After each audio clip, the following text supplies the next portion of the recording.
and welcome to Artists at Work. Wasily Kandinsky was a Russian painter, and he loved to paint with color, lots of color. But Kandinsky was also a musician. He played the piano and the cello. So when Kandinsky painted, he saw color and he heard music when he saw color. When he heard music, he saw color, and when he saw color, he heard music, or vice versa. You know what I mean.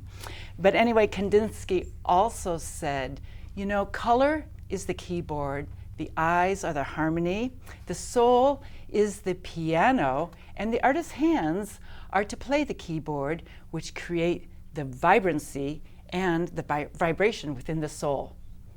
How about that? Our next artist also paints with beautiful, vibrant colors. I would call him a colorist, but I don't think he would.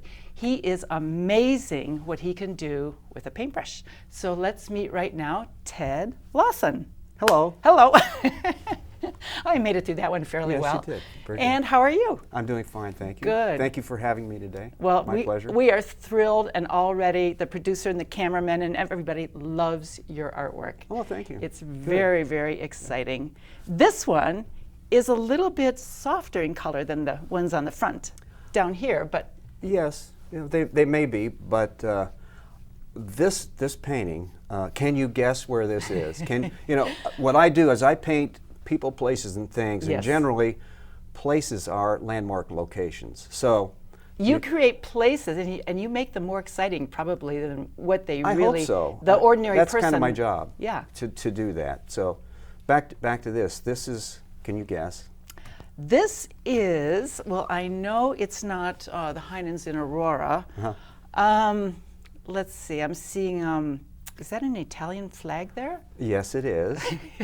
That's So- all I know. You're going to have well, to help me very out. good. The title of the painting is The Venetian, and this is St. Mark's Square, Piazza San Marco in Venice. So it's the one where all the pigeons are. Yes. Generally. Yes. This has been painted many times by others. Well, I would recognize up here the Right. dome and Exactly. gorgeous. Generally, they're painted in landscape format, and I tried that And more you than once. You like to zoom in a little bit. Exactly. So I tried that more than once, and it didn't work for me. So finally, I decided I would take a slice out of the middle, and that's exactly what I did, because this is a very wide-angle photograph that was taken. Generally, I work from photographs, my own photographs, from visits, different places in the world. But it's a very large landscape or wide-angle shot. And what I ended up doing was saying, now what is most interesting here? So the flag set it off and tried to make an interesting composition out of it. It really did, with the red and the white against the beautiful blue sky. Yeah, and so I tried to get features that might be recognizable, and then, as always, I try to have people in the composition. Well, and it's not so stark and isolated. The people bring a warmth. I mean, to me, that's what I see. It looks like a very happy, sunny, warm day. It was. Well, you can tell. Hopefully, I was able to convey that with the painting. Oh, you So have. it You have. Turned out to and be. when I first walked into the room and saw this, I was really struck by the beautiful warm tones in the browns and the green grays. Now, a lot of times artists might think, okay, that's too much of a mud color, but against your soft white, I mean, it's just rich. It's beautifully done. Well, those mousy colors a lot of times end up helping things pop out. They kind of support the other colors. Exactly. So Yes. I like contrast, and that helps with that. And I learned long ago not to make a shadow solid. Generally, shadows have to be transparent, and they have to have some life behind them, because they're not just a blank curtain. Right. They are something where you have there's color in it, and there's some life to it. There's depth, it's not depths dead. within that shadow, Sure. which a lot of beginners struggle with. And people working from photographs will do that too, where they see a dark spot and they'll say, "Oh, that's just I'm going to paint it exactly that way." So Right. painting from photographs Can be very tricky. It's tricky. Yes. So you have to use some artistic license to Yes. get around those big dead spaces. Well, and I would think you'd have to have the knowledge and experience to know that this is a photograph and there is a little more detail in there, so that you can bring that to the table. Exactly. But now you were not always an artist by profession. No, I'm a mechanical engineer. I went to college. I was in the Navy.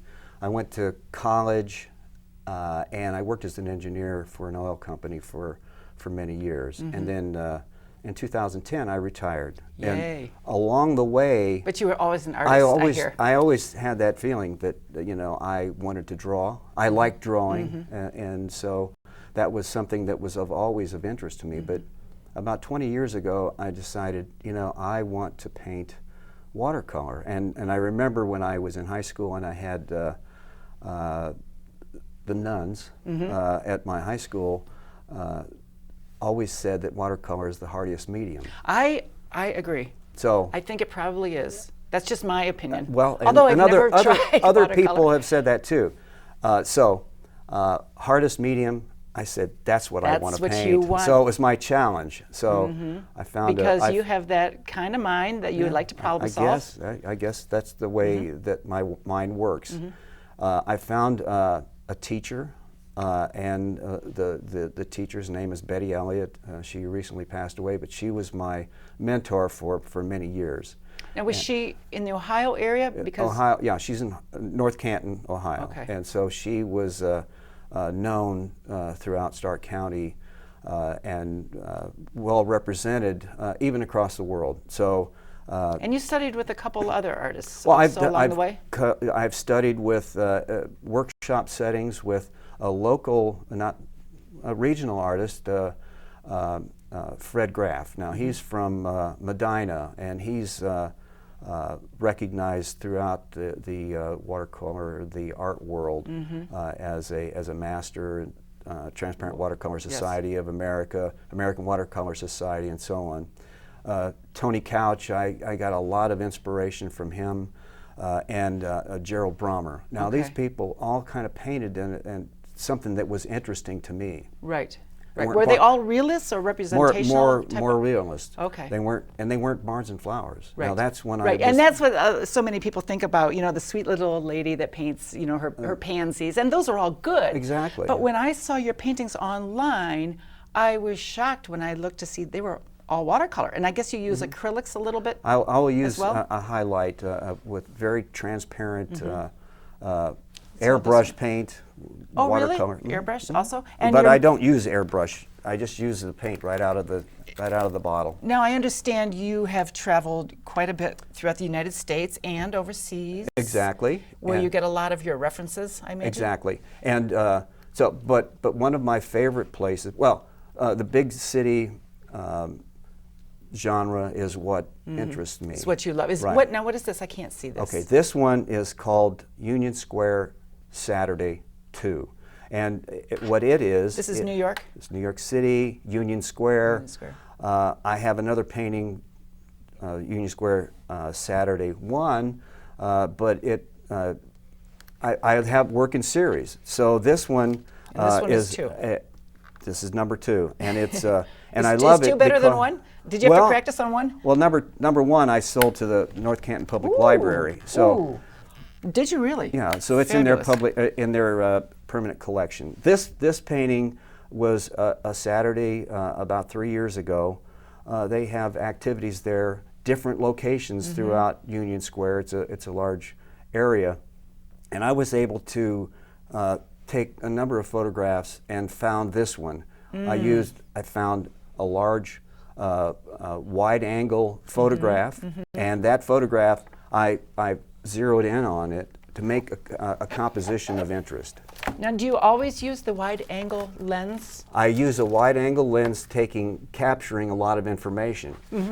That's a very good idea. Many images. Right. And then from that, I will review and find something that's interesting. Well, you could almost do a progression if you wanted to do like a triptych or a series. Exactly. I could do that. Or pull out your drawer and say, okay, this year I'm going to do maybe what was over here. I don't know. But Exactly. That's exactly, and that's the way I work. But I try to use some principles of design where I end up with a central interest and something that might be interesting to others. So now this is interesting listening to you, because you are very much of an artist that approaches the canvas in an organized fashion. You know from beginning to end pretty much where you're going with the image. I do. I know what I'm going to paint when I start, but there are always problems that arise during that. But generally, I know what I'm going to paint. I know where it's going to end. Yes. I know where the beginning is. Well, now with watercolor, let's say you were working on something,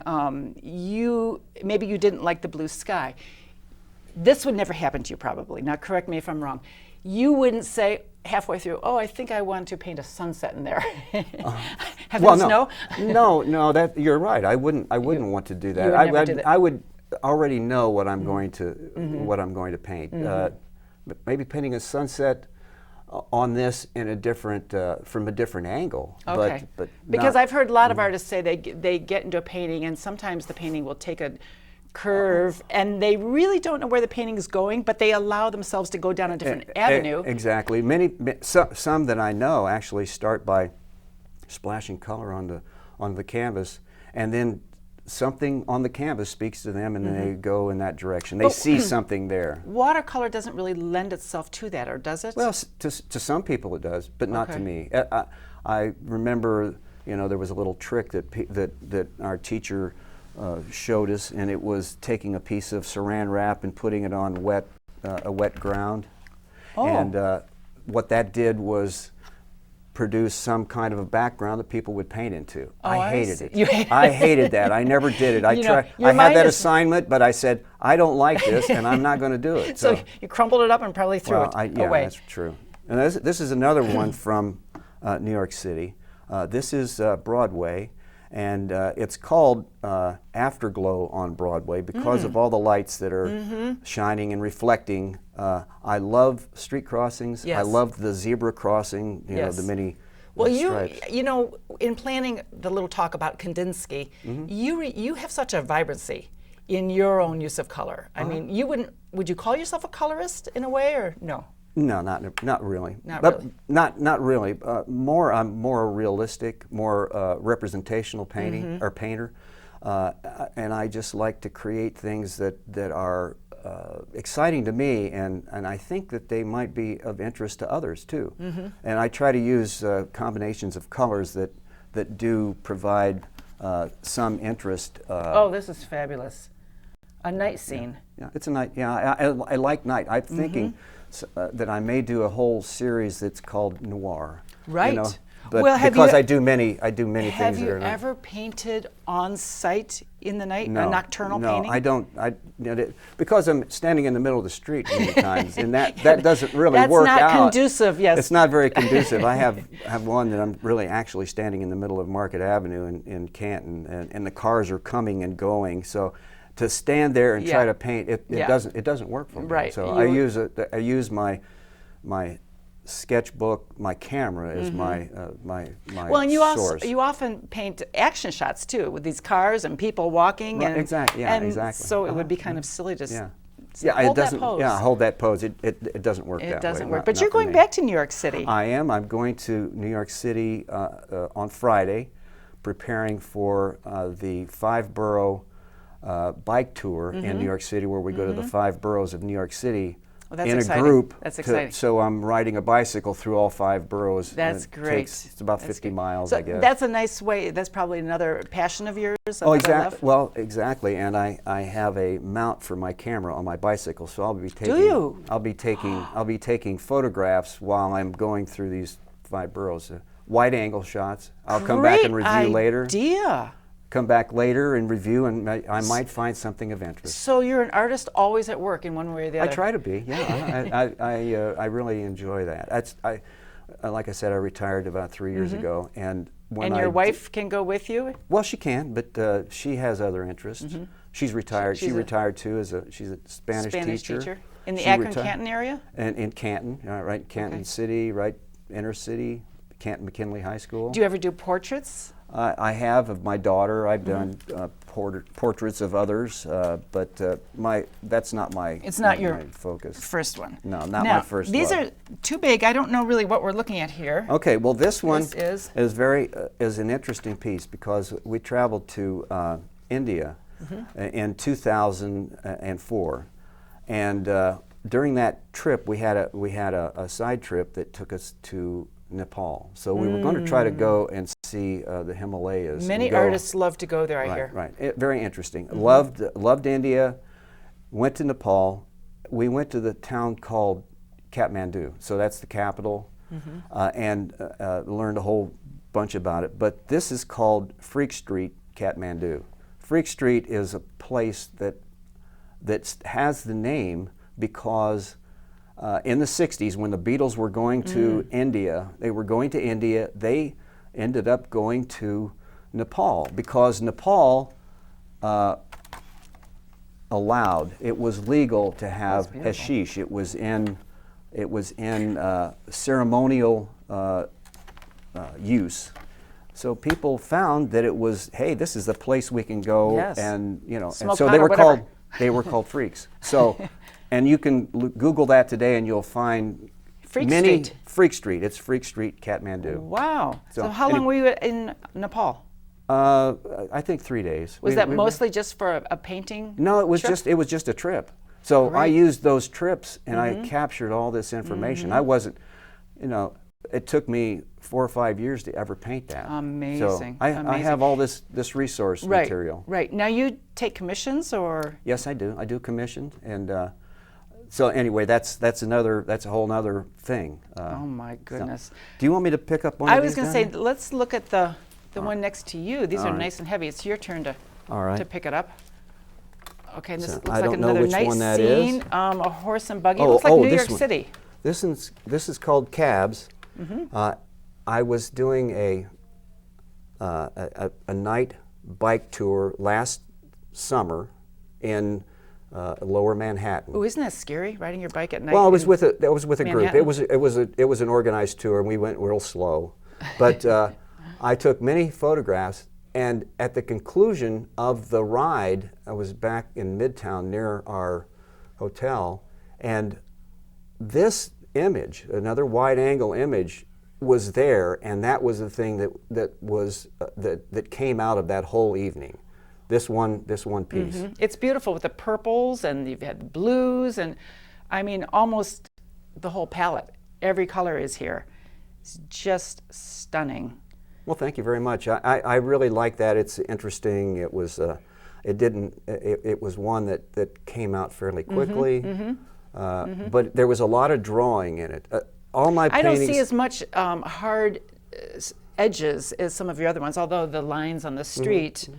Are certainly very straight and a little bit hard-edged. But it looks like you've let the watercolor flow a little more in this one. I did. Yeah, it's interesting the way paintings occur.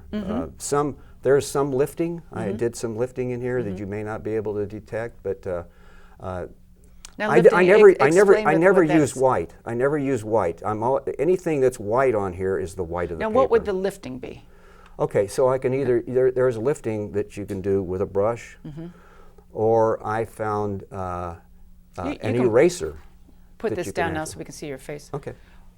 Or an eraser? While the paint is an ink eraser. While the paint is still wet, let it dry. Oh. I can let the paint dry, and it will, and then I can. It took me a while to figure that out.